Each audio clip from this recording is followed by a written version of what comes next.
surt un 90% que volem la independència, però aquests són tots els que han votat, i no han votat els que no la volen, serà una merda de referèndum, perdó, perquè no servirà, per l'únic que ha de servir aquest referèndum, que és per tastar quin és l'estat d'opinió dels catalans.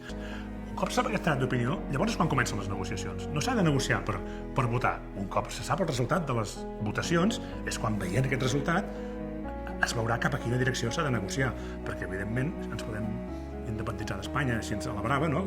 Però tot i independitzar-nos a la brava, hi haurà un moment quan hem de dir, bueno, a veure, l'edifici del govern civil de qui és? Qui paga aquests impostos? Tots aquests funcionaris que en fem? És a dir, s'haurà de negociar igualment. Per tant, en aquesta negociació és important que es faci partir del resultat d'un estat d'opinió.